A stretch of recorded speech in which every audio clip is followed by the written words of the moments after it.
Abra sua Bíblia no Evangelho de João, capítulo 12.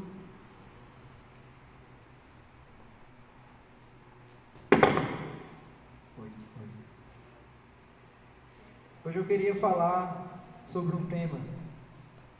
O tema dessa mensagem é: os que amam a Jesus não medem esforços. João 12, do 1 ao 8. Em meio a uma geração que quer muito amar Jesus, mas não quer fazer nada por Ele, não quer desfrutar do que Ele tem, mas depois quer dizer que é um louco por Jesus, né? Nós somos uma geração mais medíocre que existe. Eu tenho certeza. A nossa geração, eu oro para que essa geração passe logo, porque essa geração é medíocre. É medíocre. Nós somos medíocres. Nós somos medíocres, inclusive com aquilo que nós entregamos a Deus, com aquilo que nós falamos que entregamos a Deus. Eu queria te desafiar a partir de hoje, você analisar todas as vezes que você falar para Jesus que você o ama, você refletir no que você está falando, você analisar, por que eu estou falando isso? De que maneira prática isso se torna realidade? Porque o meu sonho é que nós consigamos sair dessa geração deixando um legado para a próxima geração. Esse legado não é uma igreja estrutural bonita, uma boa música que nem a do Maçã, nada disso, não é nada disso. O meu sonho é que nós consigamos ficar velhos e que os nossos filhos e os nossos netos consigam continuar a caminhada cristã focados em Cristo, apenas olhando para Cristo, amando a Cristo todos os dias, dentro da nossa condição e dentro das nossas ações práticas. Legado, nós precisamos deixar um legado para quem vai vir. Imagina aí o legado que a gente vai deixar. Eu contando para meus netos: vocês não sabem, na minha época as igrejas eram tudo preta. Aí o meu neto assim: e aí? E aí? A música era massa. E aí?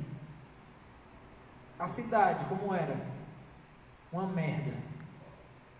As favelas como eram? Uma merda. As crianças como viviam? Uma merda. E aí? É sério que tudo que a gente vai ter para falar sobre a nossa geração é que as músicas eram legais, que os espaços eram bonitos, que tinham paredes pintadas e que tinham, sei lá, luzes bonitas e que a música era muito boa. É tudo isso que nós teremos para falar para os nossos filhos, para os nossos netos. Puramente estético, realidades totalmente estéticas. Não, mas tinham bons pregadores que abriam a Bíblia, liam um versículo, fechavam a Bíblia e começavam a falar daquilo que eles achavam sobre a Bíblia. Era legal, várias pessoas se convertiam, as igrejas ficavam cheias e depois esvaziavam. Eu espero sinceramente que a gente tenha boas notícias para contar para os nossos filhos e para os nossos netos. Assim como hoje a gente ouve as histórias antigas, as histórias dos reformadores, as histórias dos apóstolos, dos discípulos de Jesus, daqueles que eram perseguidos por causa do cristianismo. A gente ouve, quando eu escuto as histórias dos pais da igreja, quando eu escuto as histórias dos primeiros discípulos, aqueles que foram chamados de primeiros cristãos, eu olho para a nossa realidade e fico: Deus, tenha misericórdia de nós, não manda um raio na nossa cabeça, por favor, porque o fato é, tudo que eles fizeram deixaram um legado para nós. E o legado, quem recebe um legado, ele precisa analisar o que foi vivido e achar inspirador, mas não só achar inspirador, vai falar assim: eu quero isso para mim. Eu quero isso para mim. Eu contei aqui no discipulado que o apóstolo João, aquele que escreveu o Apocalipse, aquele que era o discípulo amado de Jesus, né, que encostava a cabeça no ombro de Jesus em sinal de intimidade, esse apóstolo, ele foi muito perseguido. Ele foi muito perseguido.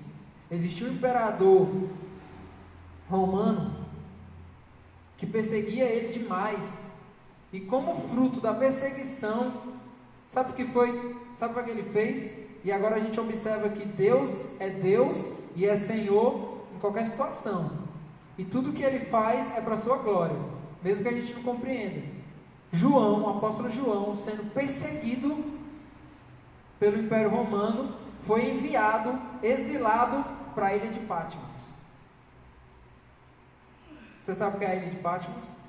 É o lugar onde João teve a revelação do Apocalipse. Então você acha que ele foi para lá à toa? Ele foi exilado. Ele foi como perseguido. E quando chegou lá, Deus revelou para ele o Apocalipse. Deus, ele é Senhor em todas as situações. O fato é que João não morreu naquele lugar.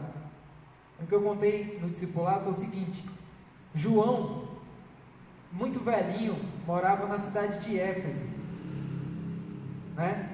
E aí, isso bem depois do exílio, lá na ilha de Patmos. E João, morando em Éfeso, ele congregava, muito velhinho, imaginei, 99 anos, João congregava, todo dia que tinha culto, ele ia, 100 anos, todo dia que tinha culto ele ia. Só que os irmãos da igreja, por causa da idade avançada de João, iam pegar ele em casa, porque ele não tinha mais condição de andar. E aí imaginei que ia eu, o David, buscar João em casa e levava pelos braços.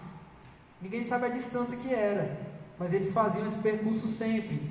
Pegavam João, levavam nos braços até a igreja.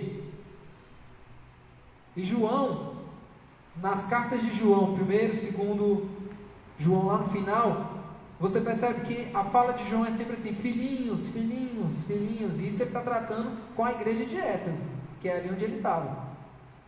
E João, ele ia falando assim: ó, filhinhos, amem uns aos outros. Ele sendo levado pelos braços, já idoso, bem velhinho, sendo levado para a igreja. E ele falava: filhinho, amem uns aos outros. Ele andando pelas ruas e falando para as pessoas, ele sendo levado pelos irmãos. Então isso é o que? Legado. Legado. Por isso que eu te pergunto, por isso que o tema dessa mensagem é: os que amam a Jesus não medem esforços. Você abriu aí em João 12, a gente vai ler do 1 ao 8. Vamos lá. 6 dias antes da Páscoa, foi Jesus para Betânia, onde estava Lázaro, a quem ele ressuscitara dentre os mortos. Deram-lhe, pois, ali uma ceia.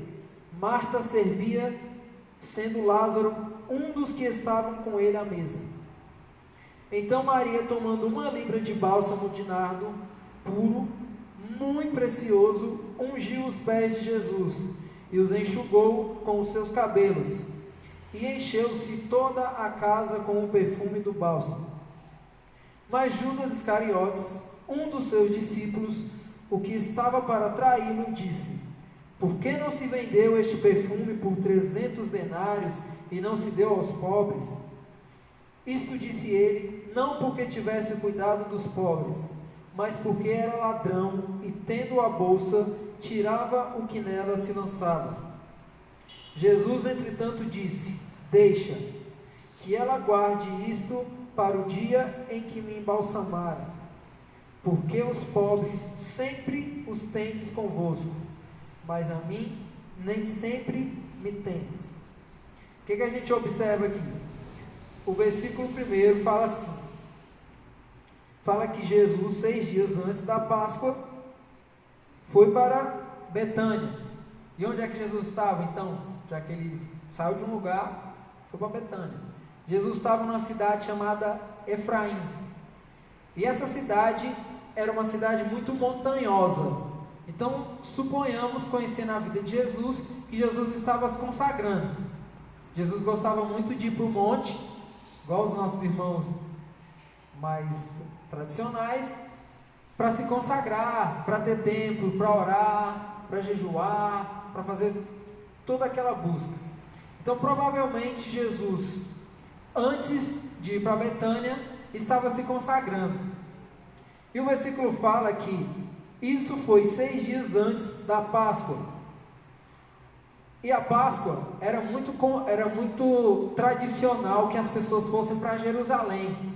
Jerusalém, digamos, era o pico onde rolava a Páscoa. E as pessoas, elas iam antes da Páscoa para Jerusalém para poder se consagrar. Só que a consagração das pessoas era diferente. Não sei se você lembra quando Jesus chega no templo, esse é um relato do Evangelho de João também, e as pessoas estão lá fazendo comércio, vendendo boi, vendendo tudo, e Jesus chega com o chicote e fala assim: saiam daqui, porque aqui não é um lugar de comércio, isso aqui é um lugar de oração. Então, aquilo ali, aquele episódio precedia a Páscoa. As pessoas, elas iam para Jerusalém antes da Páscoa para entregar os seus sacrifícios, né, no templo, para se consagrar. O fato é que as pessoas, elas, como um ritual, achavam que a consagração era fazer sacrifícios, era entregar um boi, era entregar um carneiro, era entregar seja lá o que for. E o que rolava ali era uma verdadeira bagunça. Por quê? Porque existiam 2 sacerdotes que eram muito mal intencionados, que recebiam ali, faziam naquele momento um momento de puro comércio. Por quê? Porque tinha gente que chegava para entregar o sacrifício, mas não tinha o sacrifício. O cara ia, poxa, eu quero me consagrar, eu tenho que levar o meu sacrifício, mas chegava lá e ele não tinha. Poxa, eu não tenho. O cara, opa, peraí, eu tenho aqui para vender, viu? Sua viagem não foi em vão. Você veio para entregar o seu sacrifício, para se consagrar, então está aqui, ó. Você quer o quê? Um boi, um carneiro, quer qual? Está tendo aqui, viu? Aí as pessoas faziam daquilo ali, ó, um verdadeiro comércio. Aquilo ali precedia a Páscoa. E quando Jesus estava em Efraim, ele decide ir para Betânia. Ué, mas por que Jesus não foi para Jerusalém? Se era lá onde ia acontecer a Páscoa? Jesus queria se distanciar daquela multidão.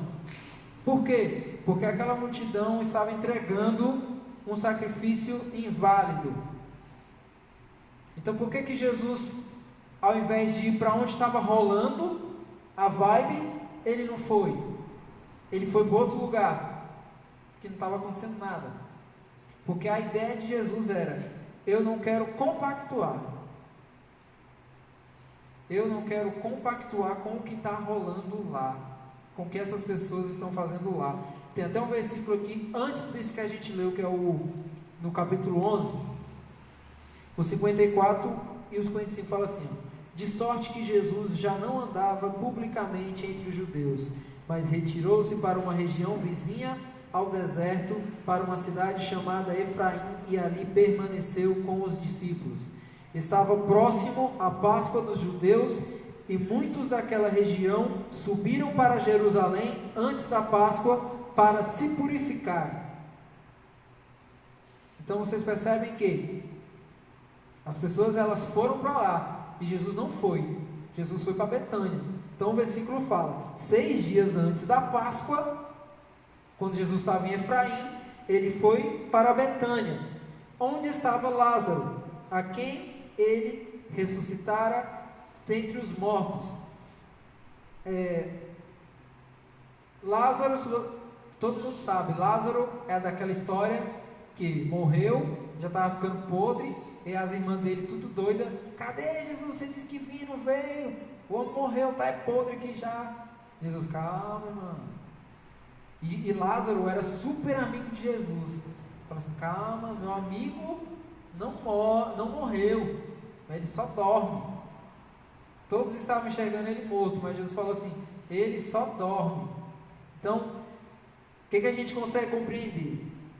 Jesus deixa de estar junto de uma multidão religiosa para estar entre os amigos. Primeira coisa que a gente pode observar aqui, Jesus deixa de estar onde está muita gente prestando um culto inválido para estar com 3 pessoas que eram seus amigos. Vai criando na sua mentalidade aí, na sua cabeça, alguma lição para você. Então o versículo 1 fala isso. O versículo 2: deram-lhe, pois, ali uma ceia. Marta servia, sendo Lázaro um dos que estavam com ele à mesa. Então, ceia ali não era ceia, aquilo que a gente faz aqui não, vinho, pão, ceia era comida mesmo. Então o que foi que Marta fez ali? Banquete, comida. Enquanto ela trabalhava, Jesus estava na mesa com seu amigo. Suponho que eles estavam se relacionando. E aí, amigão? Como é que está a vida aqui em Betânia? Eu estou nos rolês doidos por aí e tal.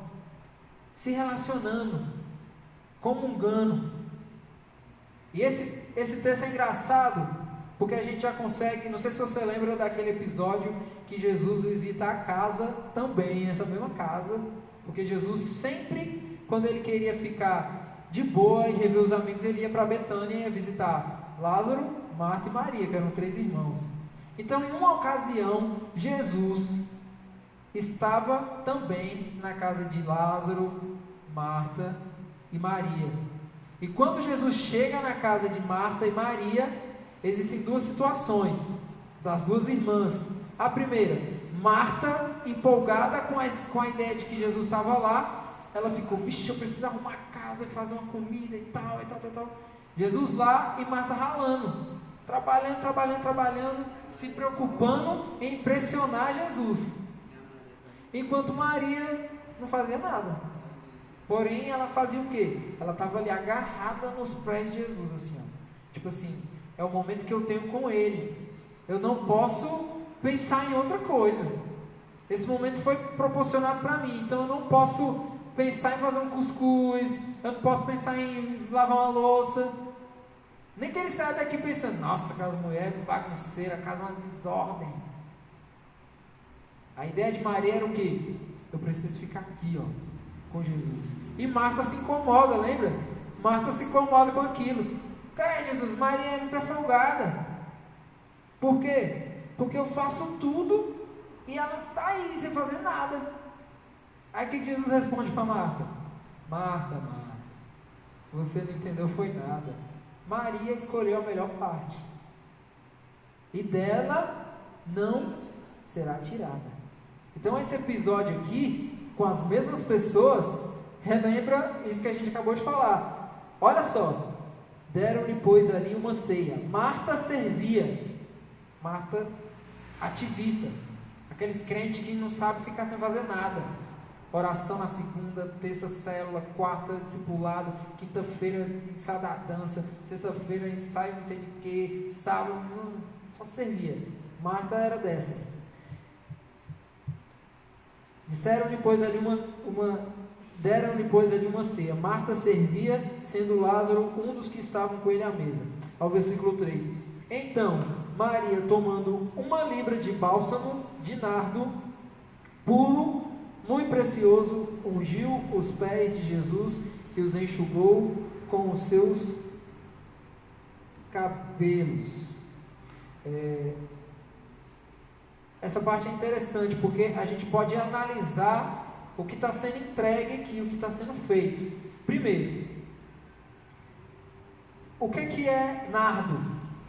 Nardo era uma planta aromática, essas plantas que viram perfume.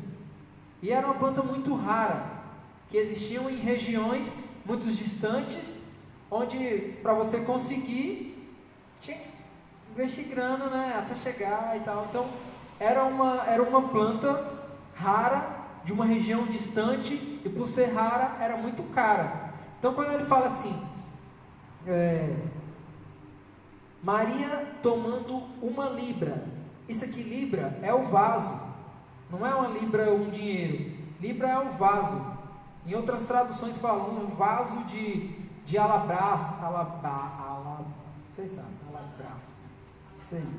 Então aqui, essa versão só trocou, libra de bálsamo por vaso disso aí, que vocês sabem. Então, isso aqui queria dizer que era um vaso. Maria estava ali com um vaso de um certo tamanho, né, com o óleo que era extraído dessa planta, que era o nardo, que era muito caro. E o fato é que essa quantidade que ela tinha em mãos, ali, aquela libra que ela tinha em mãos, tinha um valor de 300 denários. O que era 300 denários? Era comparado a um ano de trabalho. Por quê? Porque as pessoas naquela época, os trabalhadores, eles ganhavam 1 denário por dia de trabalho. Digamos que quase um ano, né?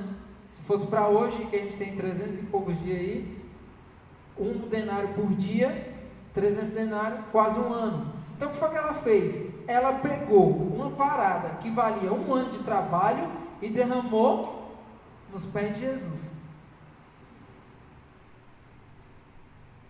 Imagina aí, para nós aqui, meu irmão, essa mulher é louca, velho, como é que ela faz isso? Uma parada muito cara, e ela derrama.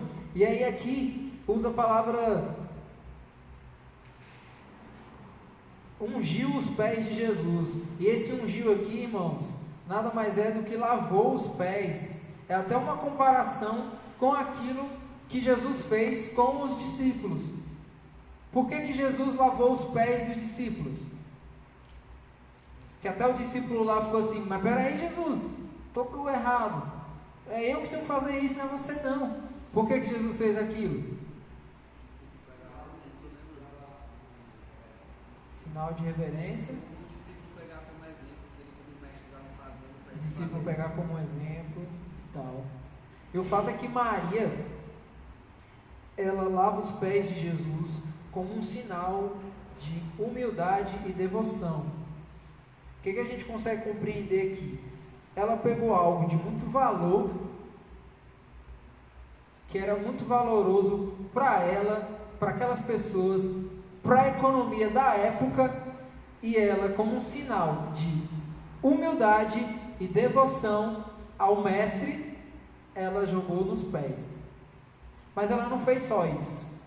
Ela foi tão humilde e tão devota naquilo que ela estava fazendo, que ela enxugou com os próprios cabelos. Isso dá ainda mais uma impressão de quê? De se humilhar mesmo.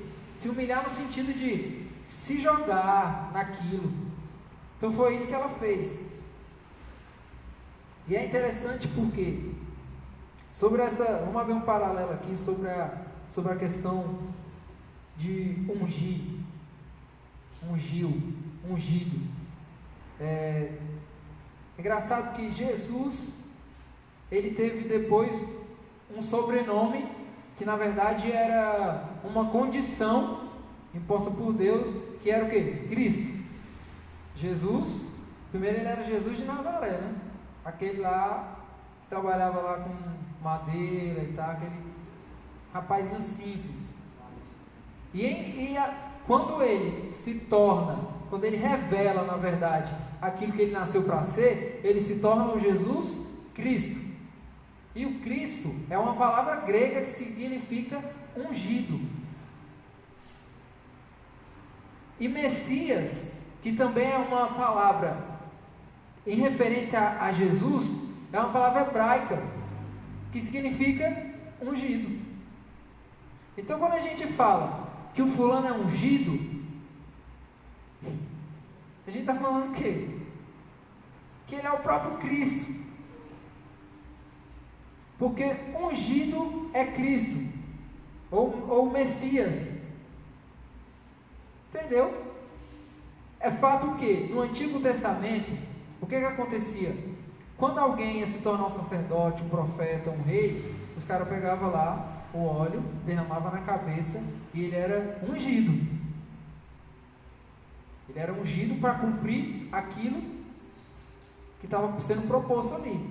E o que eles faziam também? Eles pegavam o óleo, que para eles era ungido, e lavavam os templos lá. Por quê? Porque aquele óleo tinha a ideia ritualística de que lavaria as impurezas e tornaria aquele lugar santo, consagrado e tal. E o que é a história da Bíblia? O que é a história da Bíblia? Toda a Bíblia aponta para Jesus. A história da Bíblia é o quê? Criação, queda, redenção, consumação. Jesus estava na criação, Jesus estava na queda, porque a queda era o início da redenção. A redenção era a resposta da queda. Então Jesus estava na queda, estava na redenção e vai nos buscar logo em breve. Então toda a história bíblica ela aponta para Jesus. Então quando Jesus se torna o Cristo, e quando Jesus, sendo o Cristo, morre e consuma aquilo que era plano de Deus para toda a humanidade, ele se torna o quê? O último ungido. Depois de Cristo, gente, não existe mais nenhum ungido. Depois de Cristo, não existe mais razão para derramamento de óleo. Depois de Cristo, não existe razão para você achar num ser humano a ideia de ungido. Lembrando que unção não tem nada a ver com ungido. Ah, ele é ungido porque ele tem unção. Não, não tem nada a ver. Nada a ver. Então, a gente abre esse paralelo aqui. Porque aí tem gente que pode olhar e, vixe, Maria ungiu Jesus. Vixe, aquela coisa ritualística, espiritual. Não foi não. Aquela ali, em outras traduções vai dizer que ela lavou os pés de Jesus. Então, só para a gente compreender mais profundo. O versículo 4, que a gente 3. Então Maria, tomando uma libra de bálsamo de nardo, puro, muito precioso, ungiu os pés de Jesus e os enxugou com os seus cabelos, e encheu-se toda a casa com o perfume do bálsamo, porque o nardo era muito perfumado. Então derramou ali já toda a casa, provavelmente até a rua, a região ali ficou toda perfumada. Aí o versículo 4 fala assim: mas Judas Iscariotes, um dos seus discípulos, o que estava para traí-lo, disse: por que não se vendeu este perfume por 300 denários e não se deu aos pobres? Percebe que Judas, ele ficou chocado com aquela ideia. Judas, ele não compreendeu duas coisas ali. Ele não compreendeu que o que Maria estava fazendo era um ato de adoração a Jesus. Então, quando a gente observa um irmão que está prestando um ato de adoração a Jesus, nós precisamos ter um mínimo de respeito por aquilo que está sendo feito. Então Judas não respeitou o fato de que Maria estava entregando a Jesus uma adoração e uma devoção. E a segunda coisa, Judas utiliza ali da ideia de que, nossa, muito dinheiro foi jogado fora agora. Isso era o quê? Isso era uma afronta também ao próprio Jesus, porque estava sendo feito algo a Jesus, e ele estava medindo o esforço daquela mulher. Tipo assim, em outras palavras, por que você pegou algo tão valioso e jogou nos pés de Jesus? Você consegue imaginar que Judas estava ali desmoralizando a adoração de Maria a Jesus? Aí ele usa do discurso, tipo assim, uma ideia inútil que ele teve na hora, incoerente com a vida dele. isso aí poderia ser vendido e poderia ter sido dado aos pobres. Só que Judas ele estava sendo incoerente. Por quê? Porque Judas era o tesoureiro. Então, toda vez que ele tinha oportunidade, ele roubava. 300 denários era referente a 1 ano de trabalho. O que Judas queria? Pegar o perfume ali, vender e comer os 300 denários. E ficou com a ideia, não, a gente vende, dá aos pobres e tal, aquela coisa toda. E na verdade ele estava sendo incoerente com a própria vida dele, que ele mesmo sabia que ele não faria aquilo, pela vida que ele tinha. Então o versículo 5 fala assim, versículo 5 não, o 6, né? Isto disse ele não porque tivesse cuidado dos pobres, mas porque era ladrão e tendo a bolsa, tirava o que nela se lançava. Isso que a gente acabou de falar. Ao versículo 7 fala assim, Jesus, entretanto, disse, deixa que ela guarde isto para o dia em que me embalsamarem. Que ela guarde isso para o dia em que ele fosse sepultado. E na verdade, o que Jesus estava querendo mostrar ali? Ele estava querendo dizer assim, olha, Maria está me preparando para a minha própria morte. Maria está me preparando para a minha própria morte. E o que a gente observa nisso? Maria tinha algo de muito valor ali. E o que ela tinha de muito valoroso, ela utilizou para preparar o próprio Cristo para a morte. Ela utilizou daquilo. E Cristo sabia que tudo estava encaminhando. Então ele não queria que nada atrapalhasse. O fato é que nenhum gasto é muito grande quando está sendo entregue para Jesus. Nenhum gasto é muito grande. Era isso que Jesus estava falando. Deixa ela derramar esse perfume valioso, não importa. Outra coisa, quando você deseja fazer algo para Jesus, aquilo que tem muito valor para você deve perder o valor. Sabe por quê? Porque no reino de Deus, R$1.000 é R$1. Mas tudo isso perde o valor. Tem um valor, mas para você precisa perder o valor, porque o valor, aquilo que é valoroso para nós, nos tem. Quando você tem algo que é muito valioso, aquilo se torna o seu Deus, você se torna refém daquilo que você tem. Não é não? Você quer ver? O cara que trabalha e perde o emprego, aí ele se confia que 6 meses ele vai ter um seguro. 6 meses aí eu estou de boa.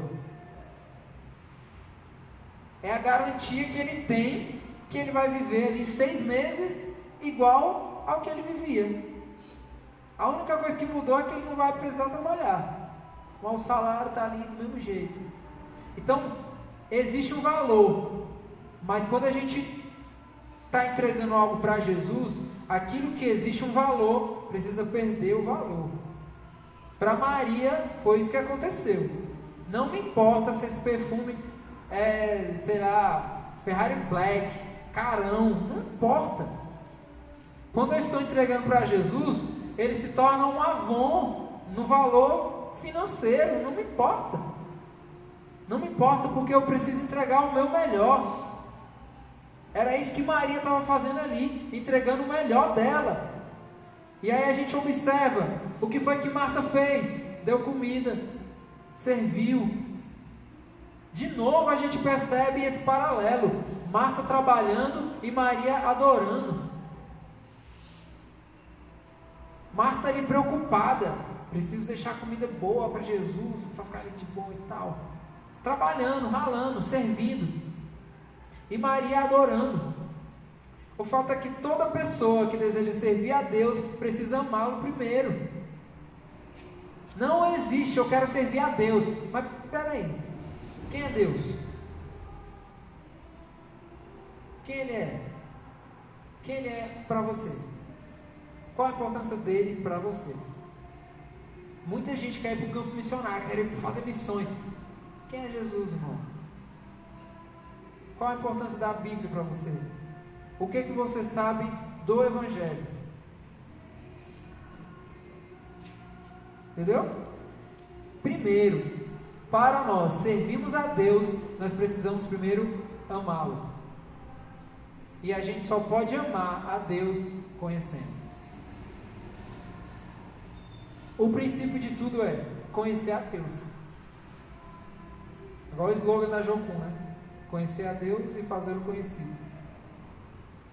Se você o conhece, você o ama. Se você o ama, você o serve. Se você o serve, você sabe sobre ele. E aí você pode... Entendeu? Então, o que Jesus estava tentando fazer, explicar com tudo isso aí? Como que é o nosso nível de entrega para Jesus? Como é que a gente pode aplicar esse texto que acabou de ser lido? Judas fala assim: por que a gente não usa esse dinheiro para os pobres? O que Jesus disse? Gente, os pobres sempre existirão. E eu vou te dizer uma coisa: quando vocês aproveitam do momento, o que foi que Jesus fez ali? Deixa ela aproveitar desse momento, porque os pobres sempre existirão. Jesus estava desprezando os pobres? Não. Jesus estava dizendo assim: quando ela aproveita do momento, desfruta da minha presença, me conhece, me ama, me adora, depois ela tem muita responsabilidade na vida. Quando nós amamos Jesus, desfrutamos da presença de Deus, depois tudo se torna sensível para nós. É comida? É pobreza? Está aqui. É roupa que está precisando? Está aqui. Mas quando a gente não ama Jesus, não o conhece, não desfruta da presença, a gente não percebe nada. Por quê? Porque está tudo bem para mim, está tudo lindo para mim, minhas contas estão pagas, meu carro é do ano, meu trabalho eu ganho bem, tenho comida dentro de casa de boa, então o mundo está bem, porque afinal de contas o mundo gira ao meu redor. Então está tudo bem. Mas quando nós nos preocupamos com a presença, quando nós nos preocupamos em estar com Ele, amá-lo, entregar a nossa devoção, o que vem depois é apenas consequência. Porque se preocupar com os pobres não era para ser uma atividade. Não é para ser uma atividade. Aquela igreja é massa, ela cuida dos pobres. Não é para ser uma atividade. Isso era para a gente viver, faz parte da vida. O que você faz na vida? Eu acordo, tomo café, alimento os pobres, visito o asilo e é a minha vida. Entendeu? Mas que massa, você dá comida para os pobres, olha que legal, que interessante essa atividade. Não, é a vida. Eu só estou vivendo. Mas a gente acha muito bonito. Por quê? Porque é tão necessário ser vivido na prática que a gente acha bonito quando é feito. A gente acha honroso quando é feito. Olha só que atitude nobre, aquela igreja pegou todo o dízimo e construiu casa para os pobres. Nossa, essa igreja é a igreja verdadeira. Irmão, sempre foi para ser assim. Sempre foi assim. Onde foi que a gente se perdeu? Quando foi que a gente se perdeu? Quando foi que a gente se perdeu, que a gente se espanta e acha super incrível algo que era para ser vivido todos os dias? Quando foi? É isso, irmão. É vivendo, Vai na padaria, tem um cara no meio da rua, dá uma comida para ele. Nossa, me senti bem. Você se sente bem em comprar um pão? É normal, não é? Você acordar e comprar um pão. É uma super atitude que você fica o dia todo. Caraca, eu fui comprar um pão hoje. É? Não. Então é para ser do mesmo jeito. O que você fez hoje? Tomei café, alimentei um pobre, visitei a viúva, um órfão. A vida é enquanto você vive. Aí, como que a gente pode aplicar tudo que a gente compreendeu desse texto? Como que a gente pode aplicar? A primeira análise que eu percebi desse texto: Jesus sempre fugirá das multidões com os seus rituais religiosos hipócritas e sempre preferirá os seus verdadeiros amigos. Sempre. Por isso que eu falo, tudo que a gente faz para embelezar isso aqui, ó, é nada. Porque o que importa para a vida do cristão? Isso aqui, irmão, é a Bíblia, é a palavra de Deus. Então tudo que a gente faz, que vai preenchendo, imagina isso aqui, ó, tem uma Bíblia aqui em cima, a gente coloca aqui, igual aquela galera que eu tenho raiva, que vai no açaí, jujuba, não sei o que. Não sei o que. Cadê o açaí? Tem mais não. Está embaixo o açaí. Sumiu. Perdeu. Cadê? Vamos comer açaí. Cadê o açaí? Não estou vendo. Não estou vendo. Mesma coisa. A gente pega e faz o quê? Está aqui a palavra que nos ensina. Aí a gente vem e coloca religião, espiritualidade fraca, modinha, parede preta, musiquinha da moda, deixa queimar, deixa tostar. E aí? Aí cadê? Não tô vendo mais. Não, mas a Bíblia fala assim. Gente, eu mudo meu discurso. Eu não mando mais ninguém ler a Bíblia, porque deu merda. Deu merda. Gente, leiam a Bíblia. Aí o cara vem, não, mas a Bíblia diz assim. Oh, meu Deus do céu. Para tentar comprovar nada. Então o que a gente precisa fazer? Gente, estudem a Bíblia. Estudem a Bíblia. Porque ler a Bíblia é o quê? Maria ungiu os pés de Jesus. Eita, Maria era doideira, né, irmão? Ungiu Jesus. Por que ela ungiu Jesus? Vixe, agora Jesus se tornou o Cristo, porque Maria ungiu ele. Ó. Aí ó, você vai viajando na maionese. Então ler a Bíblia está dizendo nada.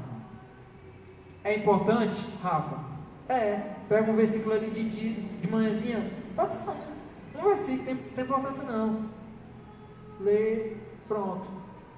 Agora, quando a gente pega um versículo e não entende o que ele está querendo dizer, aí a gente faz merda.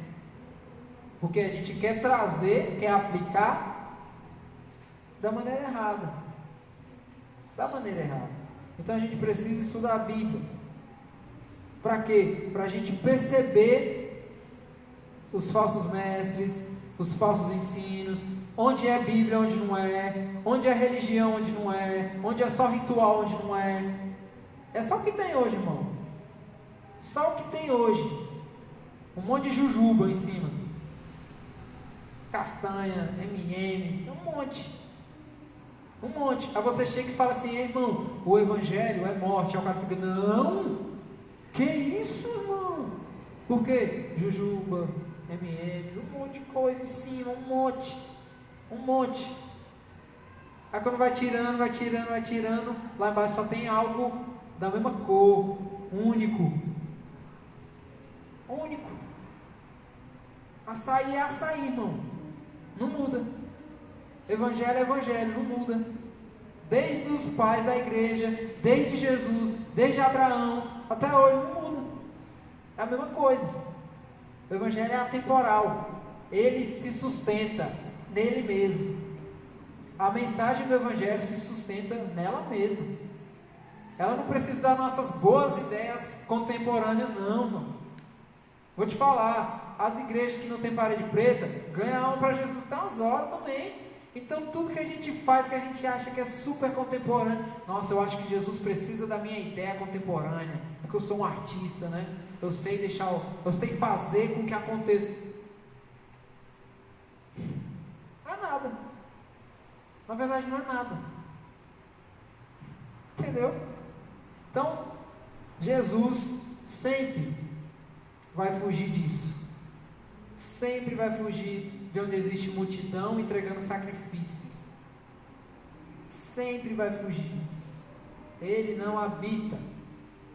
Jesus não habita onde existem pessoas entregando sacrifícios ritualísticos que não fazem mais parte da nossa vida. Por quê? Porque ele prefere os amigos.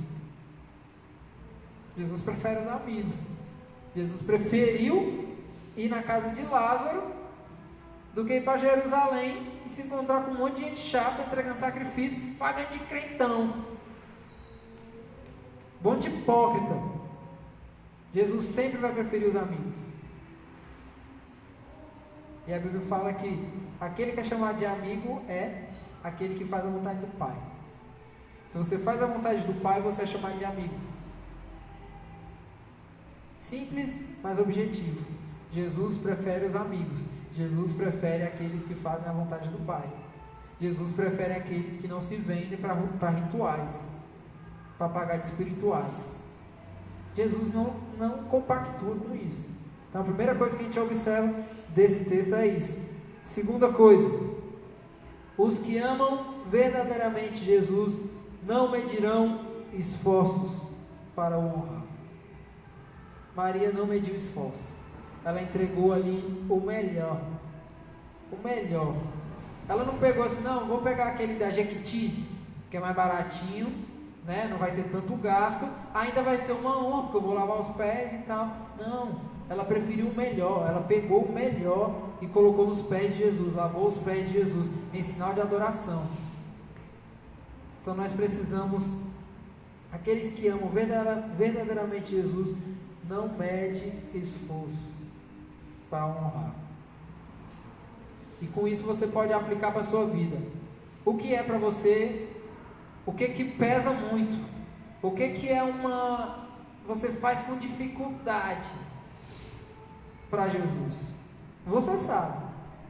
Você sabe o que te custa entregar.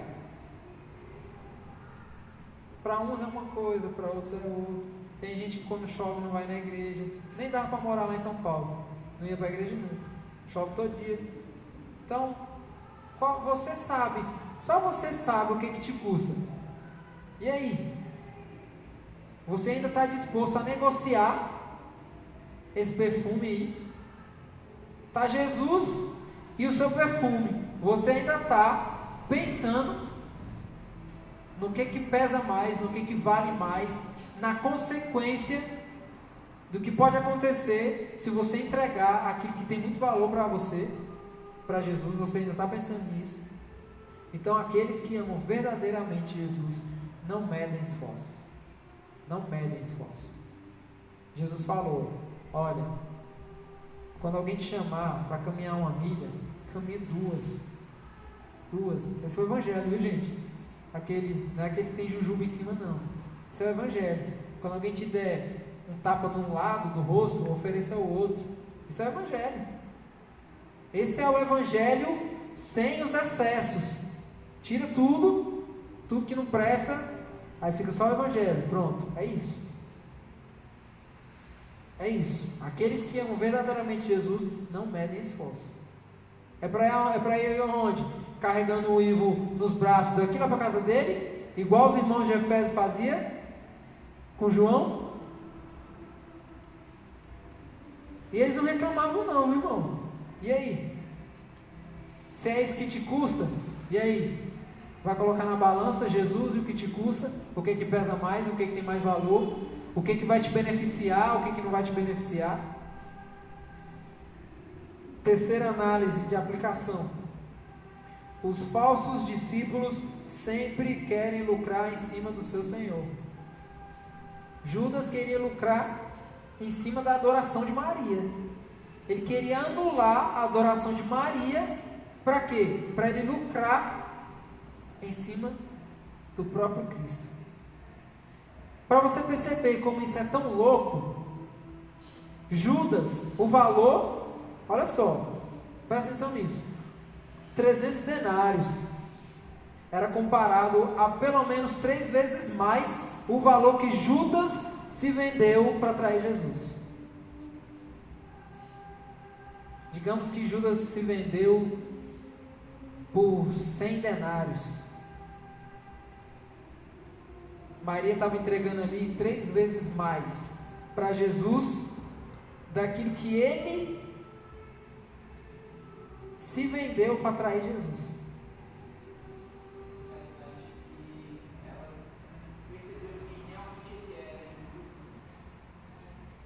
Entendeu? Então os falsos discípulos sempre querem lucrar em cima do seu Senhor. A última aplicação. O verdadeiro discípulo que desfruta da presença sabe o que tem que fazer depois. Simples. Você ama Jesus, quer conhecer Jesus, busque na fonte. Se eu quero comprar uma roupa da loja Nós, eu vou no Instagram da loja Nós. Lá é a fonte. É lá que tem. Se eu quero Jesus, eu tenho que vir para Ele. Onde é que eu tenho Ele? Na Bíblia. Então não adianta. Se você quer Jesus, você precisa buscá-lo na fonte. Por quê? Quando nós conhecemos Jesus, não por completo, porque nós só na glória, nós vamos ter noção da completude dele. Mas se nós queremos conhecer Jesus, quando nós temos o mínimo de noção de quem Ele é, aí pronto, a nossa vida muda de rotina. A nossa vida muda de rotina. Aquilo que é evento não se torna mais evento, faz parte da vida. A cidade tem diversas demandas. Infelizmente, porque a gente não é igreja de verdade, porque a gente não ama Jesus de verdade, a gente precisa fazer evento para cumprir as demandas da cidade, para resolver as demandas da cidade.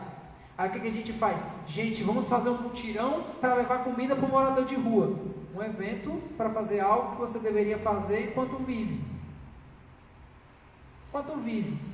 Ah, mas minha vida é muito corrida, irmão. Pelo menos uma vez no mês eu sei que você vai no centro da cidade. E eu sei que enquanto você vai no centro da cidade, você faz um lanche lá, que talvez você gaste uns 15, 20 reais, não sei. Você faz isso? Faz? Faz. Todos aqui, tem alguém que mora na Aldeota aqui? Não, né? Todos moram aqui em periferia? Todos moram em periferia. Então toda vez que a gente sai da nossa casa e vai, por exemplo, ali na Casa do Pastel ali, na tia Alice, a gente passa por diversas situações. A gente observa diversas situações sociais. A gente lida com as problemáticas sociais o tempo todo, velho. O tempo todo. Então, vou ali comprar um pastel. Enquanto eu vou, vixe, tem um cara ali que está com fome, né? Vão comigo. Então, se você vai no centro, só uma dica: existe um negócio que foi Deus que criou para fazer os crentes virarem crentes de verdade. Salgado de R$1. Foi Deus que criou. Sabe por quê? Porque você provavelmente tenha pelo menos R$5. E R$5, irmão, são 5 salgados de R$1. Alimenta 5 pessoas.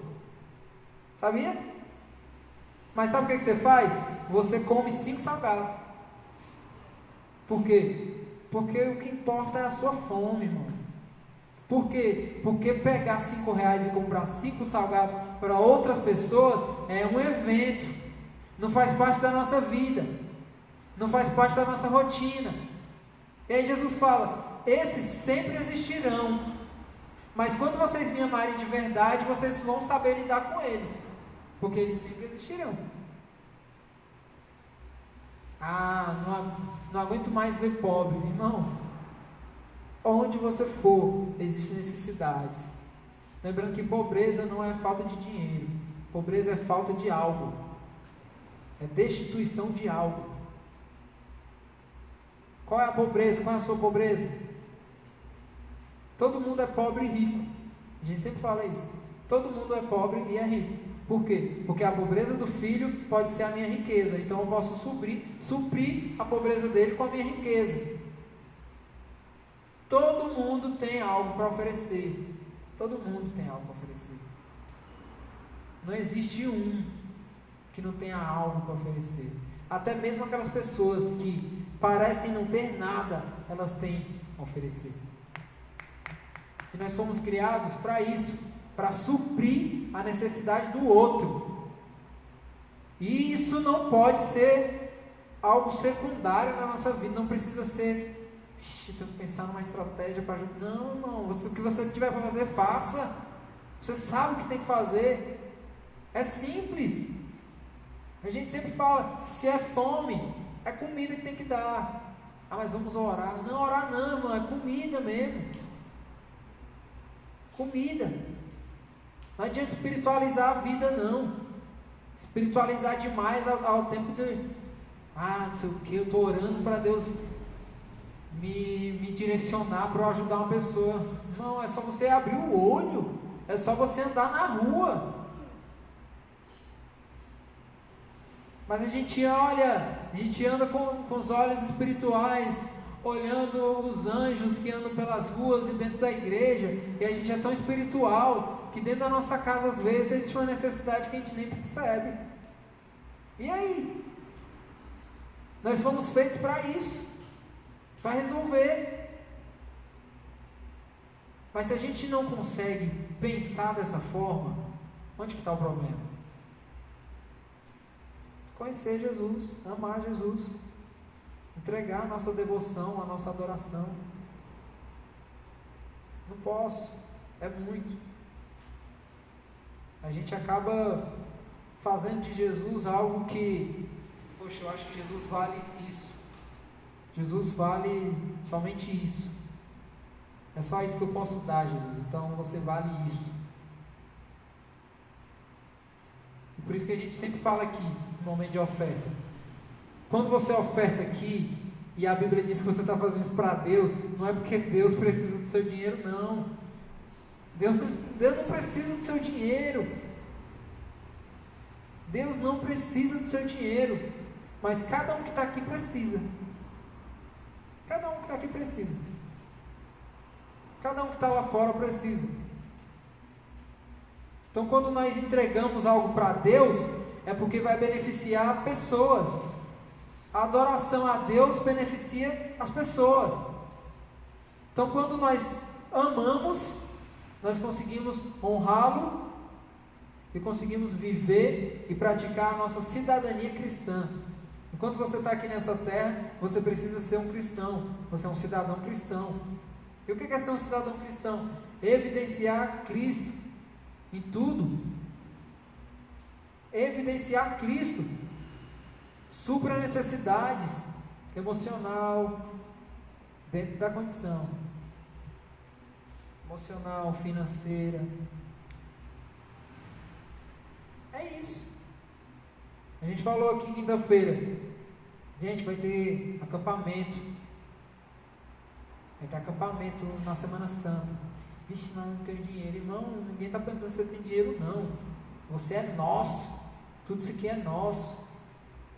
Tudo que é feito aqui é feito para todos. Tudo que é entregue aqui é entregue para todos. Agora isso precisa fazer parte da nossa consciência. Por quê? Porque nós queremos ser beneficiados, mas nós não queremos beneficiar. Você não quer ir para o acampamento sem pagar? Não é legal? É legal. Mas você quer pagar o dobro do acampamento? Não, né? Mas se você pagar o dobro, você vai estar permitindo que outra pessoa vá. Não, mas tá doido, né? Não, mano. É o tanto que Jesus vale para você. Isso. Jesus para mim só vale isso. Jesus para mim só vale o que eu dou e ainda dou reclamando. É só isso que Jesus vale para mim. Entendeu? Então por isso que o tema era esse. Quando nós amamos Jesus, não podemos negociar valores. Nós não podemos negociar valores. Tudo é nosso. Tudo que a gente faz aqui é nosso, para todos. Se for para a gente passar fome, vai passar fome tudinho. Mas se for para a gente comer, vai comer todos. Entendeu? É isso que é viver em igreja. É isso. Mas eu sei que a gente vai aprender. Eu sei que a gente vai aprender. Amém? Vamos orar? Que nessa noite, se você tiver algo para ajustar com Deus, que você aproveite esse momento. Aproveite esse momento. Ninguém vai vir aqui para frente, ninguém vai... Não. Aproveite desse momento para você ajustar o que você tiver que ajustar com Deus. Se você percebe que existem falhas na sua vida com Deus, se você deseja renovar mesmo a sua vida devocional, esse é o momento. Faça a sua oração. Se você percebeu por algum momento que a sua vida não condiz com o que o Evangelho nos ensina, e você deseja a partir de agora viver algo de novo, algo de novidade de vida, faça a sua oração nesse momento, seja sincero com Deus. O bom da paternidade de Deus é que Ele não é aquele Deus pai chato que está esperando você falar para Ele te dar uma bronca. Não é isso. Oração nada mais é do que uma conversa. Você está conversando com seu pai, você está conversando com o seu Criador.